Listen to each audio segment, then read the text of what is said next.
Hi, this is your host, Andrew Raffel, the founder and CEO of Baintree Wealth Advisors. And I want to welcome you to the Your Wealth and Beyond podcast, a show that was created to help you simplify the financial world and to ensure that you're living your best life now and in retirement.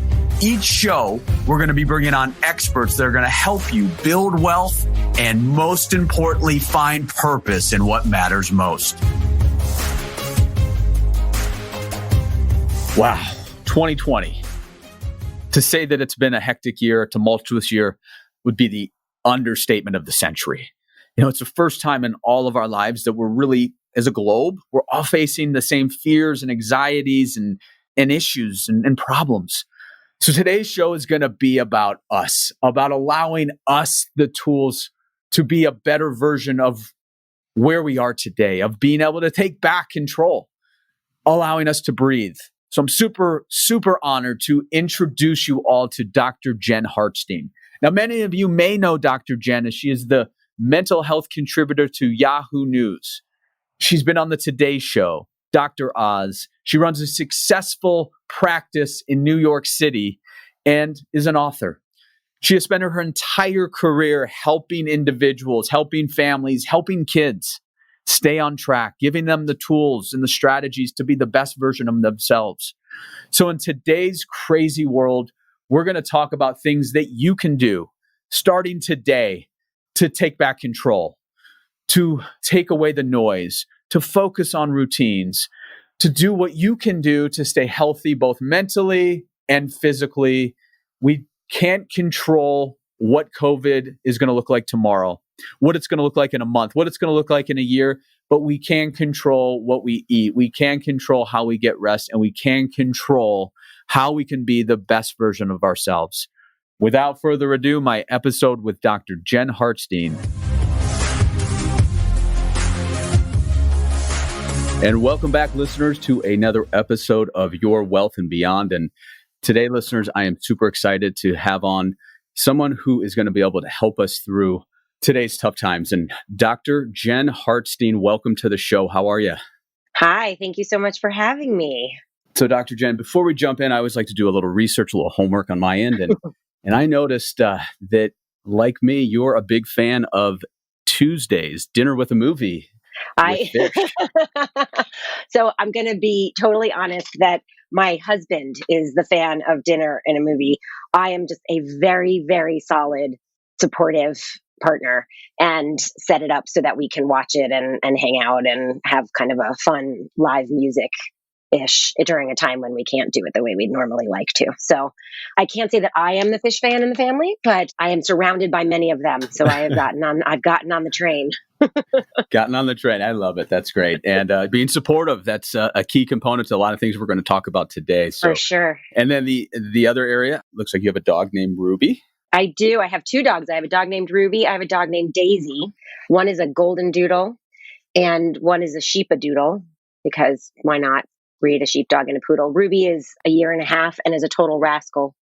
And Daisy is 4 and probably a human in a dog's body. So I love it. Yeah. We have a Ruby at home as well. So we have a Ruby and Coco, a little French bulldog. So, in the show notes, we'll have both pictures of our dogs. So listeners, you can definitely, and I'll probably get the most hits out of everything. They always do. Dogs and children, Andrew, right? Like, people don't come to see you anymore. They come to see your children or your dog. You just are you come along for the ride. I know I need a whole therapy session just on that. So as we jump in, we're recording this in late July, and it almost feels, as we were chatting earlier before we started recording, it almost feels like a decade since middle of March. And so today's show is going to center around, some of the things that we can do, because this is the first time I think the whole world is all in the same boat, and we're all facing a lot of the same dilemmas and feelings and emotions. And today we want to, really break down what are some of the things that we can do, some of the things you're seeing out there to help us through this tough time that doesn't look like it's going to end anytime soon. Sadly, it does not look like it's ending anytime soon. And we're only in the first wave of COVID, right? I mean, I think everybody's like, oh, we're in the second wave. And really all of the research points to the fact that it's just a surge of the first wave. So I think we all have to start to think kind of differently and rearrange our focus a little bit on how to continue to put one foot in front of the other, because it has literally been a year since March and it's only the middle of July. So we have a lot more to go. Scary, daunting. And when we think of It is. mental health and even prior to March, it was, mental health with technology and the always on and social media, as I'm sure you've seen in your practice over the last 2 decades, it's hard enough. Now, when we think about humans as creatures of habit and we long for relationships and being interactive with one another, and that's kind of taken away from us over these last few months. So let's dig in right there.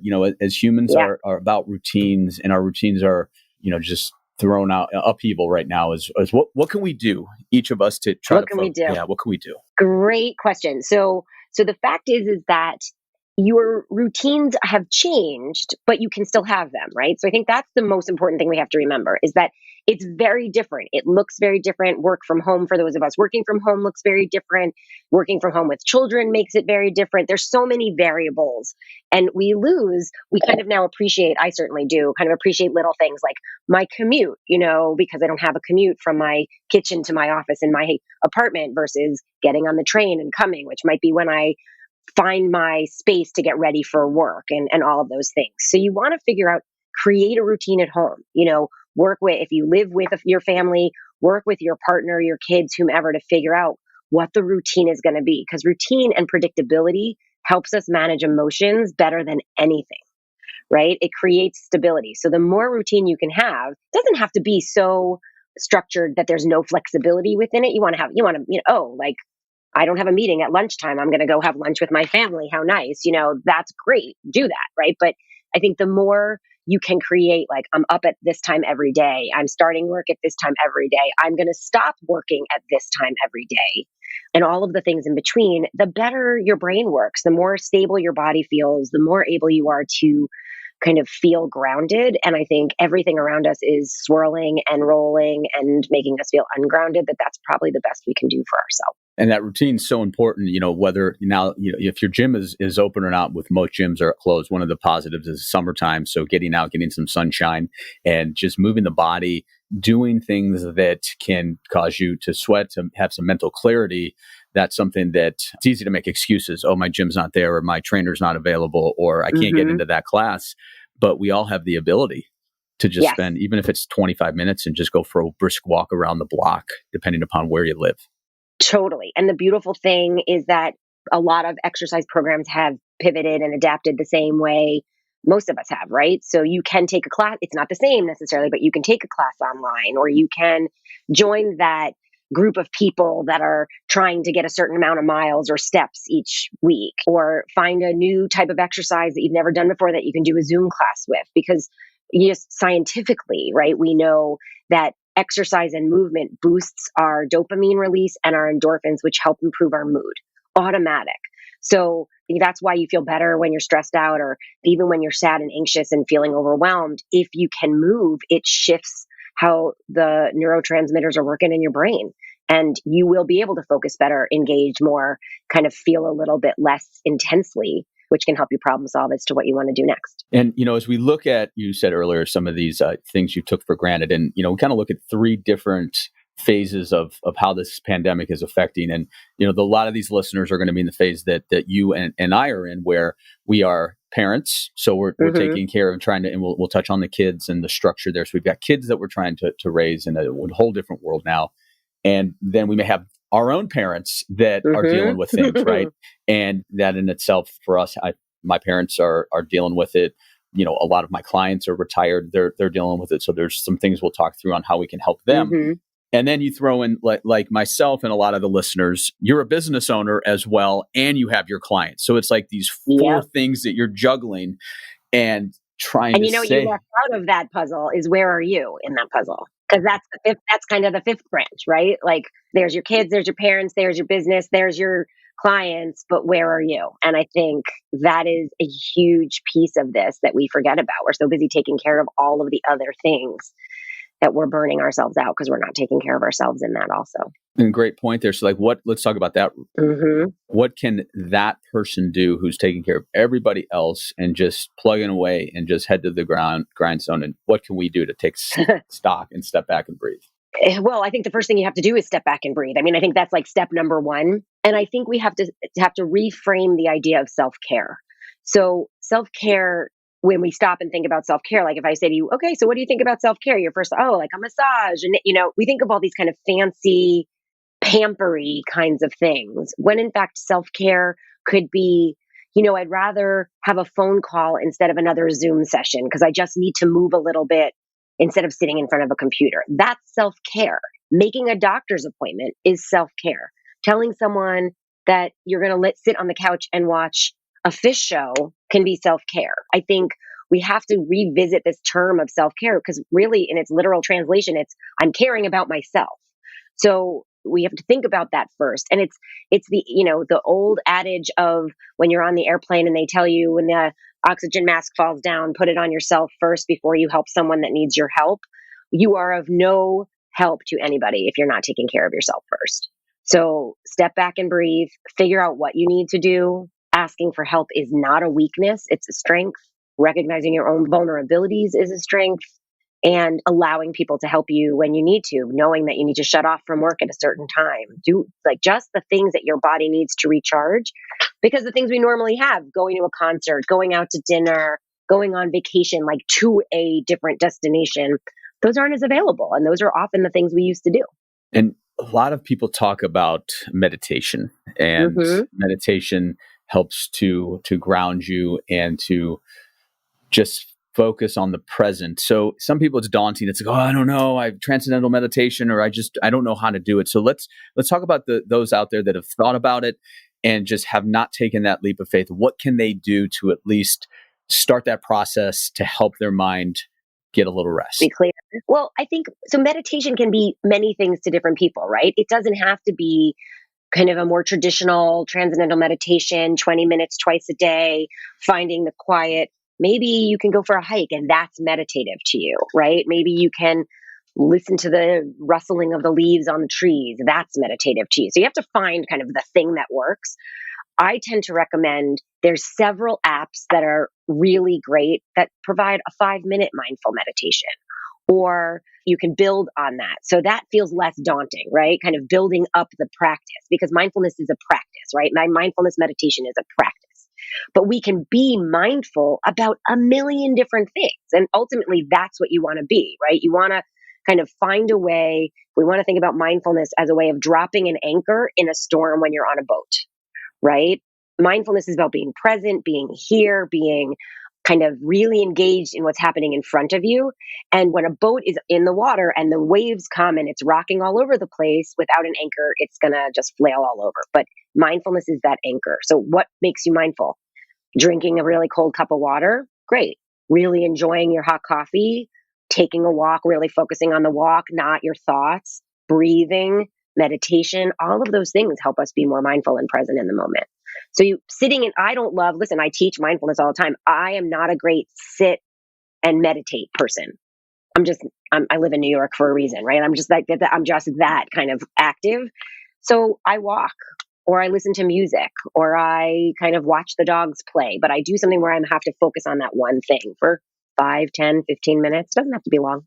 Yeah. And, I found for me, just recently, I've picked up within the last few months, road biking out here in Arizona. And, the great thing on that is that I can get out there, just my thoughts, and you're focused and you're not thinking about anything else except that ride. And then sometimes though I am clearing my head and thinking about things, and it's this solitude that's been very helpful for me now that I can't go to spin class, or I can't go to the gym, or go even to the sauna, which I love, just sweating in there. So, finding those little wins. But you're in Arizona, you can't just go outside and have a sauna. Well, that's true. It is a sauna. I mean, it literally 5 a.m. yesterday. Yeah, it's 100. It's already 100. It's 100 degrees. That's why. Yeah, you kind of live in a sauna. I know. So I know it's a dry heat. I get it. That's right. Somebody tells me that again, but it is actually. I would say your 90-degree all humidity day. I would take my 112 all day long, actually. But my joke about it all the time with my cousin, right, is it's your preference. Do you like the steam room or do you like the sauna? Like which one? Neither is great, but you get both options. So you got to choose. It's true. And you got to choose. So, that mindfulness, being present, I think is so important, especially in pre-COVID, with relationships, with your loved ones. And, I think that first month, what we saw, at least from my standpoint, with being, sequestered and just stuck at home, is that we started taking stock about what's important to us, family, and not running in that rat race of, I got to get to the next thing. So we had a chance to breathe for that month or so. And I don't know about you, I'm kind of zoomed out of everything, but like having those Zoom calls with family was really interesting because we were, it would be family that I might not see for 4 or 5 months. And I talked to them on the phone, but now we are, just because we knew we couldn't see each other, even though we weren't going to, it's like, I want to see them. And so that longing for that social interaction was pretty unique. And so humans just were craving it, and just like we're afraid. So let's find the people that can put us at ease. And, I think that was a huge part of it. And I think the choice of language by the government was really bad, right? So we were told to socially distance, but that's not really what we had to do. We had to physically distance. And I think the idea of social distancing put everybody into a little bit of a panic of like, what do you mean? I can't see my people and I can't talk to my people, and like, let's, gather up all my toys and hold on to them as much as I can, and I think had it been called physical distancing, people might not have panicked. I don't know what the reaction would have been, right? I think people might not have panicked so much about like, I can't do all these things. You've been like, oh, right. So I can't physically be near you, but I can still talk to you, and I think everybody kind of in this moment of, we're all stuck in our own pods. How do we connect? Just did whatever they could do to do that. And we had the Zoom cocktail hours and family meetings and family game nights and all these things that I would laugh, about, because I'm like, well, we don't do these things normally, but like, okay, we're doing them now, because I do think this idea of social distance put everybody into this real state of panic. And once people realize that you're not socially distant, you're physically distant, and that sucks. But that once kind of people realize like that would be more manageable, I think people settle down a little bit.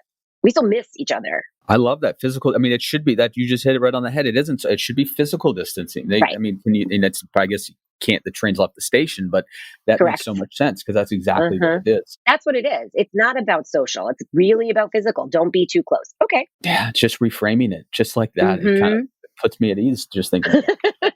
Right? It's just a little bit of a difference. You're like, oh, right. Got it. So let's talk about kids, teenagers, tweens, and this is, a lot of your experience and who you work with on a daily basis. Oh, yeah. So, I have a 14-year-old, and I'm, firsthand just seeing not having structure starting in March, what it did to her. And so what is going on here with kids? And let's more talk about the tweens up to the teens and those that are into college. So, this is really affecting them, right? And we, and growing up is hard enough, right? It's just hard enough to grow up in today's. Well, being a teenager sucks. Although in some ways, I think some of the young people are prepared for this in ways that we aren't as adults, right? They're used to living their lives through screens. They're used to engaging mostly with their friends when they're with each other in person, one thing, but they're very used to kind of meeting people online, engaging with people online.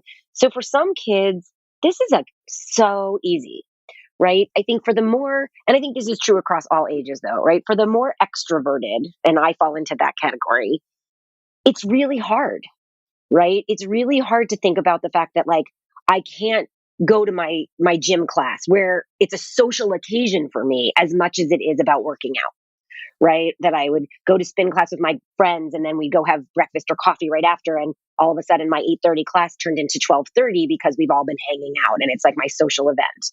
And not having those for kids who need that connection is hard. And they end up feeling more isolated, more alone, more anxious, more depressed.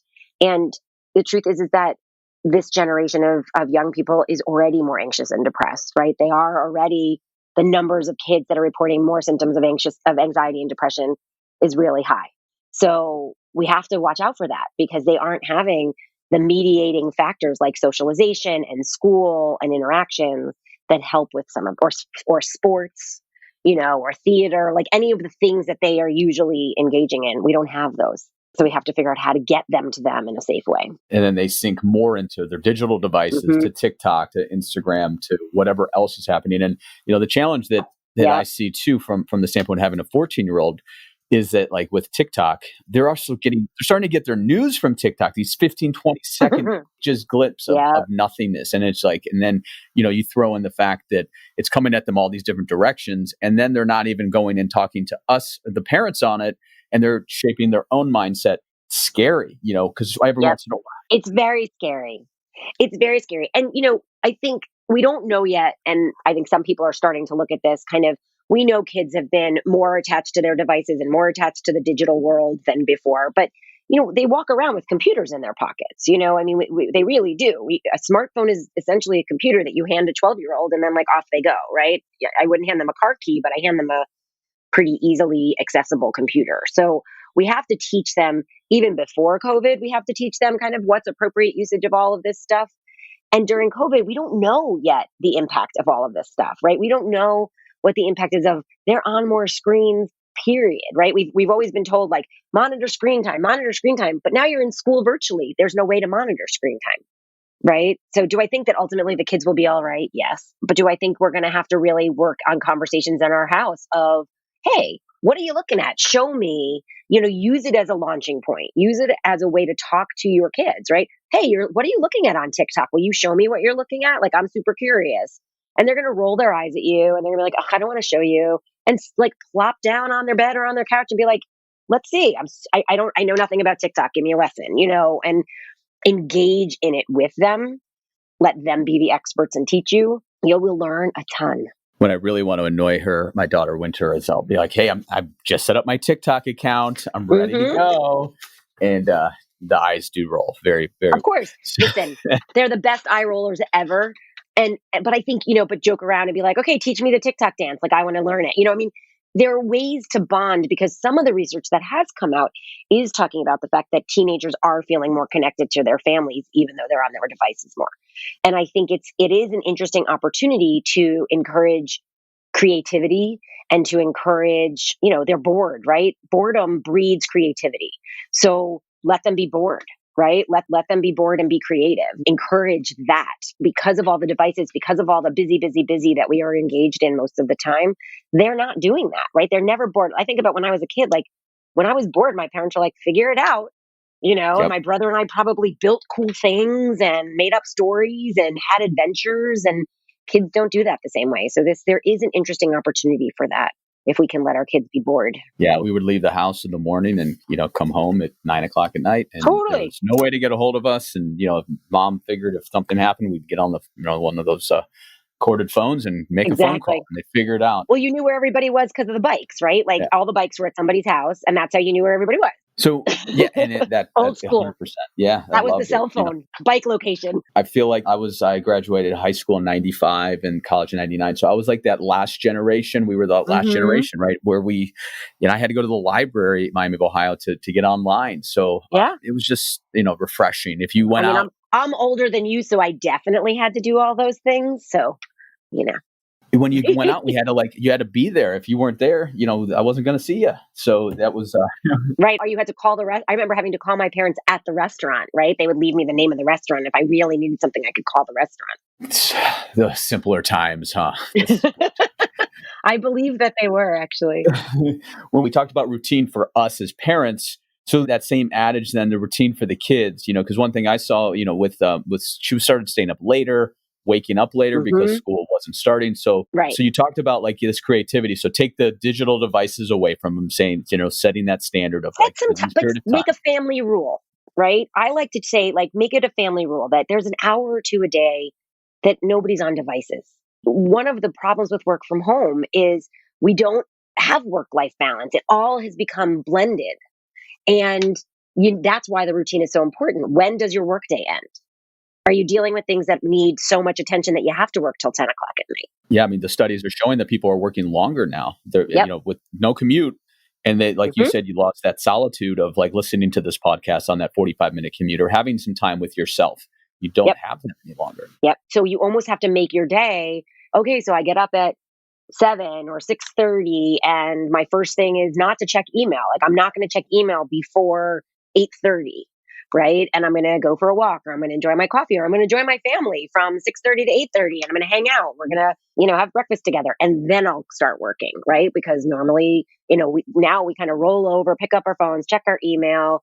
And so I encourage like kind of everybody to have some digital downtime, right? What does that look like? Can you have a family rule? No devices at the table, and 1 hour or 2 hours every day of the week, both days of the weekend, we're going to all be off our devices and we're going to do something together, or we're going to read, or we're going to just have kind of quiet in the house, whatever. But setting some of those ground rules, teenagers are not going to set those ground rules, but for themselves, by the way, they're just not. And they, in fact, don't even realize how much time they spend on devices if you ask them. It's from even just getting on YouTube and watching, or she's been binging on Grey's Anatomy. So there's like 18 seasons, and it should take 5 years to get through that, but it's not. Yeah, no. What about news detox? So social media and digital detox. I guess it kind of goes hand in hand, but one thing I found beneficial for me is I've kind of tried to start tuning out the noise as best I can, with still staying in tune with things. So what about that? Give yourself. I'm a big fan of shutting that stuff off, and so listen, you brought up YouTube, right? It's so easy to like click on this video, and then that video leads you to this video, and this video leads you to that video, and next thing you know, an hour and a half has gone by. So what I do for myself, because I'm with people all the time, right? To go back to kind of part of the question you started of, I hold space for all my clients. I hold space for their families. I hold space for my own life. I'm holding space for people constantly. So the way that I take care of my own self in that is I don't check the news all the time, right? I can't watch the train wreck constantly. So in the morning, I might give myself half an hour to an hour, and in the evening, kind of to see what happened over the course of the day. But is any significant breaking news really happening that if I don't know it right as it happens, it's going to change the course of my life? Probably not. So including in my structure of my day, kind of when I check my Instagram, my Facebook, any of those things, when I check the news, if I have 5 minutes, maybe I'll kind of pop on and be like, what's going on? But I keep it a very time limited thing, because I'm really probably not missing much if I'm not checking all the time. Right. And with this being end of July, the one thing that I don't think we're all fully comprehending is that this election is a few months away. So now the bombardment of the news and the ads, and soon to be whatever, I don't know how they're going to, do the debates, but it's going to get ugly. It's going to get ugly, the polarization. So it's going to make it already more there. difficult. Yeah. Right. We're already there. I mean, we had COVID, we had the increase of presence of the Black Lives Matter movement, and the ongoing presence of that, and the polarization that's bringing out, the politicization of COVID, right? Mask to not mask, the increase of the numbers. I mean, we're kind of like the old, like, what's it called? The Bobo doll, where you used to hit it and it used to come back up. Like, it's literally like we just keep getting hit and coming back up and hit and coming back up. Well, duck out of the way, right? And sometimes the only way to do that is to not watch the news all the time. Not stick your head in the sand, because the news is still going to happen, but you can click out. Like, we can spend a news-free day. Nothing major is going to happen. Yep. And read a book, read a fictional book, and just get your mind out of it. And But I recommend reading an actual book than on a device, because guess what happens when you read a book on a device? You're like, oh, I'm at a chapter break. Let me just check my email. But you can't do that if you read a regular book. Yep. I get a newspaper still. I'm like the only person in my neighborhood. They probably think I'm crazy. I do too. Every day. I read them all in one sitting, because I don't have time during the week to read them, but I like wait till Sunday, and then I like start at the beginning of the week and go through the whole paper. Yeah, but how do you do the Sunday time? Doesn't that take a whole week in itself to go through that thing? Well, yeah, but I don't read. I can't say that I literally I spend probably 2 or 3 hours, and I just kind of go Yep, me too. Pick and choose what I read and kind of go through the whole thing. But I just start, if I can't read it during the week, I just kind of pick different times and I go through it, which I love the regular paper. It's very nice. Yeah. Yeah. That Sunday Times, it's great. It's 5 pounds now, but it's, I know. it's awesome. Very true. Very true. I wanted to go back to one thing you said though, Andrew, about parents. Yes. And dealing as adult children, dealing with adult parents, obviously, right? And the challenges that brings about, because we have changed roles in some ways. At least I can speak for my family, right? Of us, my brother and I telling my parents what to do, and them not wanting to listen to what we're telling them to do. And I think that's a very challenging position to be in, to be like, well, why are you going out? My parents, until recently, were in Florida. I'm very glad they're back in New York City now. But, Florida kind of was like, who cares, right? Go eat inside the restaurant, go not wear a mask, go do all these things. And my parents were doing a lot of the right things. But until the gym shut down, my dad was still going to the gym. despite the fact that gyms were shut everywhere else. Florida didn't shut them right away, right? And so my brother and I would be yelling at him. And so we finally got to a point, luckily, knock wood, they're fine. But we've had to get to a point of, radical acceptance that they're adults and they're going to kind of do what they want to do, knowing all of the risks, knowing why we're concerned, knowing why we're upset. I think we as adults have to practice this idea of like, this is what it is, right? That's radical acceptance at its finest. And I can only express my opinion so much and hope they listen. And then when they don't, ain't much I can do. Right. So, Hopefully you're not having to tell them I told you so. correct. And then you also don't want it to become polarizing and political depending upon what side one's on versus the other, which, that can lead to some major issues, emotionally with the family that could take years to unwind. Yep. Exactly. And I think it is my dad and I would joke that they were on a little bit of a don't ask, don't tell policy with me. I was like, if you do it, just don't tell me. What I don't know, I won't get mad at you about, right? But my mom had to tell me. So I would still always find out. And so we just did this running joke of like, I said to them, it's kind of like our roles reversed. When I was a teenager, we had a don't ask, don't tell, right? Or when I went to college, we had a don't ask, don't tell. Like, just don't tell me what you're doing, and all's fine. So I tried to convince my parents we should do the same thing when they were in Florida. I can't really get mad at you. Don't tell me. I don't want to see that Facebook post. Don't put it on there. Exactly. If I don't know what's up, I can't be mad. So that works for me. And, and a lot of retirees, well, there's kind of two components of them. One, the ones that just retired, they're like, oh my goodness, this isn't what I planned for. But they know they're going to, hopefully things will get back to normal sooner than later. They'll get back to traveling and doing those type of things. But what if you're an older retiree and you're living alone? Maybe you lost your spouse. And you're used to having that interaction, going to the community center, going to a class, playing mahjong with your friends. And now all of a sudden you're following the rules and you're isolated. Looking at our parents or even our clients, like, what can we look for signs of potentially depression or abuse, substance abuse, things like that? So I think that's a really important question at any age for somebody living by themselves, right? Isolation, we know, is one of the biggest risk factors for increased depression and suicidality. So I think what we have to look for is that person not responding to phone calls, right? Is that person not engaging in the ways that you've seen them engage before? Is that person seemingly, do you notice if they're sleeping more? I think we have to check in. Those are the people we have to check in on more, because it is really hard. The things that they had to connect them are not available. Now, that being said, thank goodness we are kind of in the age we are in, and we have all the digital resources that we have, because there are ways to connect, right? There are ways to play mahjong online. There are ways to play canasta. My parents do this with their friends every other day, right? They're playing mahjong online or canasta online. My dad plays bridge online. They find ways to continue to do those things to keep their brains active, to keep them connected. Is it the same? No. But if we go back to the idea that it's physical distancing, not social distancing, we have to just help those people come up with ways to stay connected, right? They might not know. And we as the younger generation need to guide them and help set it up to the best of our ability so that they can stay connected. Yeah. And you think about, for them, not being able to potentially see their grandchildren, right? Traveling, having these plans, and it wears on you, especially with a lot of that generation is watching the news more so, and that's all they're doing. And so this is domino effect. Absolutely. It's hard. And you got to be careful too, because it's like, if you're trying as the kid to say, don't do this, this, and this, but then you want to see them, it's this balancing act of how do I see them, but then also follow those guidelines, because they are the most at risk, and that's are facts. Yes, those are facts. And I think that goes to the question of how do you open your kind of quarantine pod in general. People are starting to get more, we have quarantine fatigue, right? We are tired. People in New York, especially, the running joke has kind of always been like, New York lowered their numbers living, in 500 square feet with partners and dogs and kids, and all the people that are complaining live in houses, right? With space. And so we want everybody be quiet, New York did it, figure it out. So proud of my city in that sense. But I think we're starting to open our quarantine pods because we're all tired of quarantine.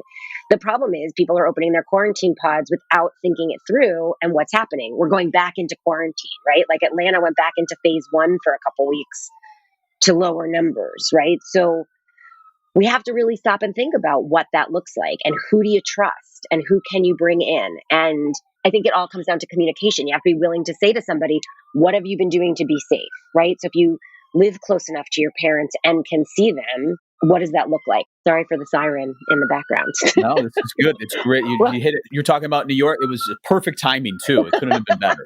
Now I'm envisioning New York City, the center of the well, universe. There it goes. but it's so funny because during quarantine, it was not New York City. It was so eerie here and quiet in a way that like I love to hear the sirens now. And for a while, the sirens were people going to the hospital because of COVID, right? Right. And now it's like, oh, that's just like a siren, no big deal. Oh, they're honking. I'm like, yay, there's noise. For the longest time, it was so dead and so quiet. It's still very quiet. It's not the New York you think of, but anyway, That taxi driver yelled at me. Yes. I know it totally. You honked at me. Finger. Woohoo! Woohoo! Are there taxi drivers anymore? I don't even know, but that's a whole other issue. There are still Good, taxi good. drivers. There are still taxi drivers in their yellow cabs. But I think the quarantine pod question is important. Yeah. Who are you okay having over? Can people go into, if you have a barbecue in the backyard and everybody's social distance is like, can they go into your house? I think it's just a matter of being able to communicate what your limits are. When my parents came back from Florida, I went to see them and I had a mask on the whole time because they were in quarantine and they had just been on a plane. And I wanted to hug them. I wanted to say hello. Like I wanted to do all the things I wanted to do and refrained because I want to make sure that they're not sick before I do any of those things. So I think, and I want to make sure I'm not sick so that I don't infect them. Right. So I think that's, what it comes down to is like, wear a mask. It's not a political argument. It's science. I hope I don't alienate everybody by that stance, but I firmly believe that stance. I know. I mean, you look at Arizona first, we had a very minimal, situation in March, April, and then we opened back up and it was no hold barred. And look at, we're like per capita, I think one of the worst in the whole world in regards to it. So we're hopefully leveling off. And, I think it'll be interesting these next few weeks to see, all the, what actually comes about because our hospitals you guys are at max capacity, I think, right? You're like what we were. Mm-hmm. And that brings up an interesting point too with, the workers that are on the front lines right now, a little different than 9/11. Yeah. So, PTSD is a real thing. The studies and how this is going to affect, we don't know. It's going to take a while, but if we have family or loved ones or we ourselves are right out there, like what are some of the things that you're recommending that you're talking through on to help keep that person sane? It's a really hard question. And I think truth be told, we're only at the tip of the iceberg, right? I think a lot of traumatic responses come after you're out of the crisis and we're not out of the crisis. So I think that we're only going to start to see the very tip of what's really going on for people. And traumatic reactions can come out in so many different ways, right? It can be irritability. It can be sadness. It can be anger. It can be detachment. It can be like domestic violence, right? I mean, it can be domestic violence. It can be substance abuse. It can come out in so many ways that it's not a nice, tidy box, unfortunately. So I think I think communication is key. I think talking about it is key. So for people who are essential workers, either in healthcare, delivery people, grocery store workers, people that are working in kind of medical labs that need to continue to work and go in. Those are all essential workers.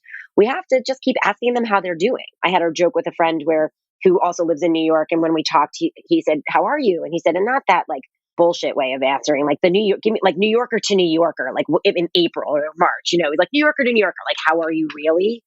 And I think asking that way is important because how are you is such a throwaway phrase, right? Hey, how you doing? Great. Okay, bye.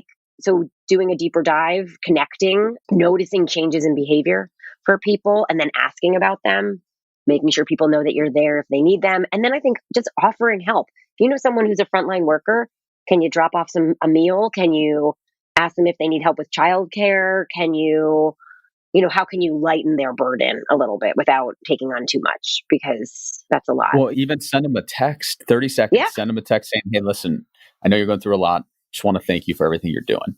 Yep. I mean, 30 seconds can go and you get that text and you put yourself in their shoes. It's like, wow, somebody appreciates me. Totally. I mean, I think, and listen, every teacher needs that text right now, right? Like every educational person needs that text in addition to all of our frontline workers because those people are working overtime too. Yeah, and I trying to find some silver linings in all this is it's shedding light that the education system is Yes. so very important, and so broken. Yes, if we don't start to treat it better, right? Like it's so broken and it's so important. And I literally don't have an answer as to what to do, but we need to do something differently for sure. And appreciation goes a long way. I mean, we in New York still have we have a 7 o'clock clap. It's really, everybody's outside clapping and it's still going on. It's not as loud as it was in March, April, and May, but it still happens. And it's really kind of warming and loving and kind of awesome to just when it was first happening, we would go outside. We have some outdoor space and we'd go outside and the people that had patios or terraces, we'd wave at each other and it was a way to connect.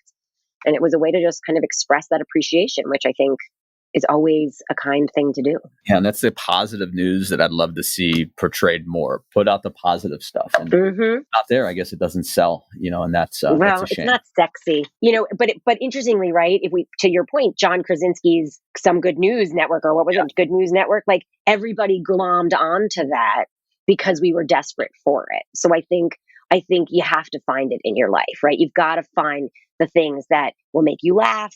I think that we struggle with the duality of having joy during times of hardship and celebrating the good even when things aren't great.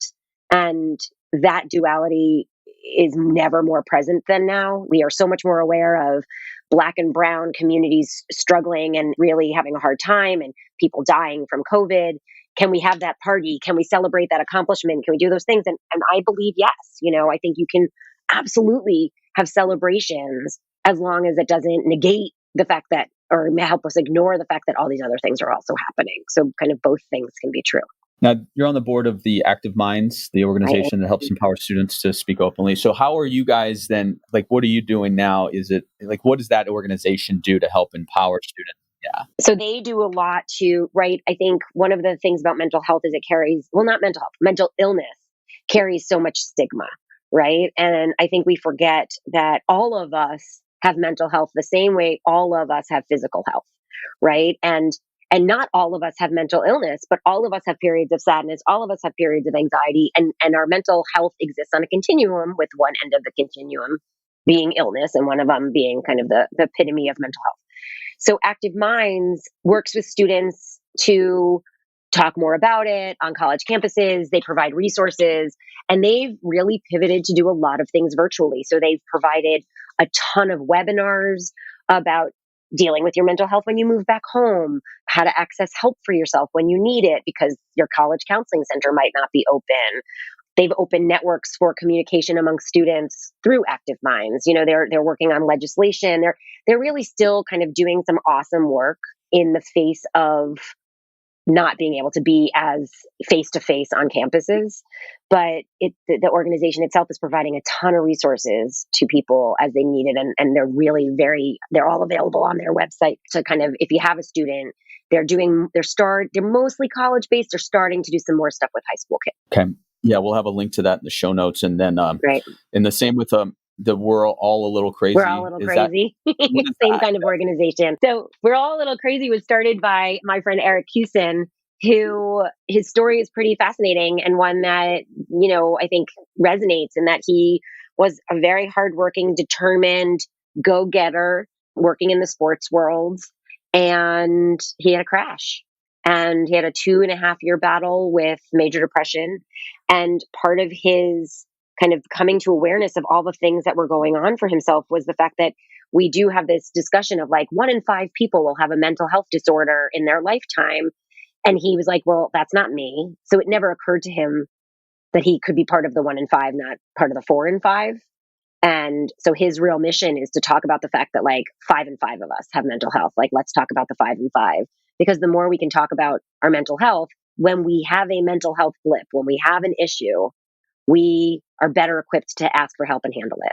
And how do we do that? And that's kind of his mission after having his own pretty intensive experience with a mental illness and a mental health problem.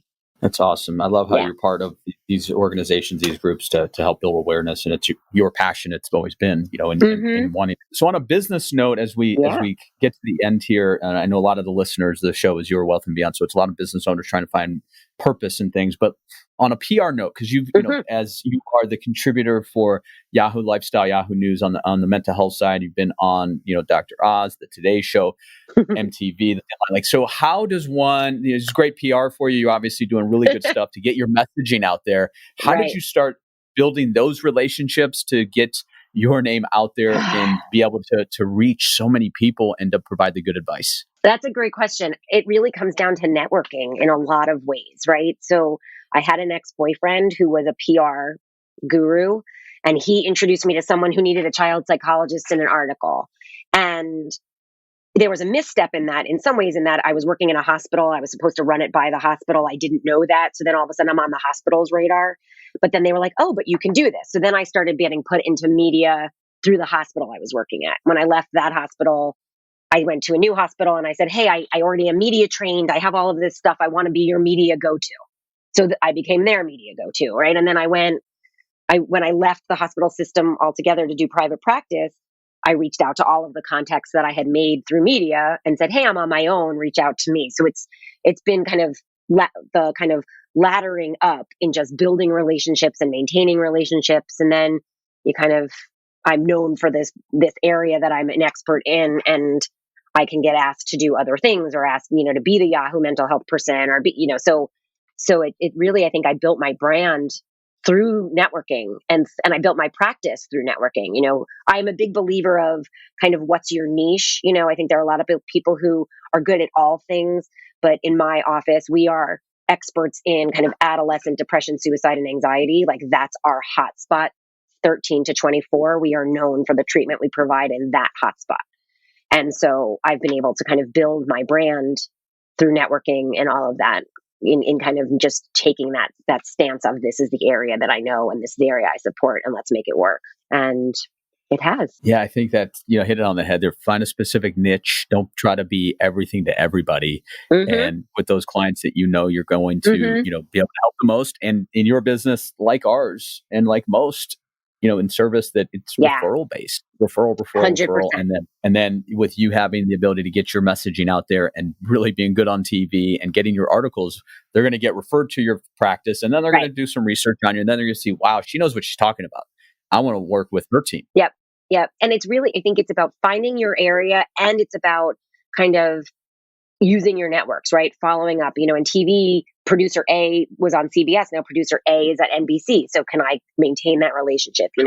Don't be, this is some silly advice, but don't be a jerk, right? Like there's no reason to be a jerk. And so I try and make the people who are asking me to be part of a segment or an article or whatever lives as easy as humanly possible so that they want to keep using me. I want to be their go-to. So how do I make it easy for them? And you don't have a PR firm anymore. You basically have built a relationship. Yeah, that's awesome. I do not. I've built a relationship, and I have an agent for if something big comes in and I need someone to negotiate a contract, but I haven't re-engaged with a PR firm because I haven't felt like I've needed it. My name carries enough on its own. That's not to say that I wouldn't at some point, but because I still have my full-time private practice, I can't give all of my time to media. So I do what I can do in the middle. And you're an author too. So the book you wrote a few years ago, Princess Recovery, a how-to guide to raising empowered girls who can create their own happily ever afters. There you go. So that's I think so important in today's world, especially with just trying to teach and to have them, have their own voice. Yes, 100%, really, and to fight for what they want and not be diminished in the face of that. It's really great. And we'll have that link to the show notes as well. So, I mean, we covered so much today. We could probably spend another 2 hours going through things. But, to summarize to high level with where we are today, it's going to be by the time this releases, I'm sure the world will change even more. But take a breath, pause, slow down, reflect. My brother's favorite phrase is that I have adapted and use all the time is everything can wait 5 minutes. Everything can wait 5 minutes. Yes. And then I think I heard, you might have even said this or on one of your interviews, but, with Hamilton coming out now on Disney, it's Aaron Burr had some really good advice, talk less and smile more. Yeah. Easy stuff. Yeah. And you know what? I think especially for parents, my biggest piece of advice is very often, talk less, listen more, and validate, right? Everybody's struggling. Validate yourself, validate your family, validate your coworkers, validate all the people, right? Yeah, it really sucks. And what can we do? And kind of in that language, we can really get very far. Stay positive. We're going to get through this together, humans, we always can muddle through and we'll come out better. That's how true. we have to. We're all in it together. That is true. Awesome stuff. Well, this has been tremendous. It's been an honor to have you on. I really appreciate the time we went, and I learned a lot, which is always fun, and hopefully the listeners did as well. I hope so as well. Thank you for having me. All right, listeners, stay tuned for another episode of Your Wealth and Beyond later this month. Happy planning, everybody, and most importantly, stay healthy. Thanks. Thank you for joining me for today's episode of Your Wealth and Beyond. To get access to all the resources mentioned during today's podcast, please visit baintree.com/podcast. And be sure to tune in later this month for another episode of Your Wealth and Beyond. Investment advice is offered through Baintree Wealth Advisors, LLC, a registered investment advisor. Insurance and annuity products are offered separately through Baintree Planning Group, LLC. Baintree is not permitted to offer, and no statement made during this show shall constitute legal or tax advice. You should talk to a qualified professional before making any decisions about your personal situation.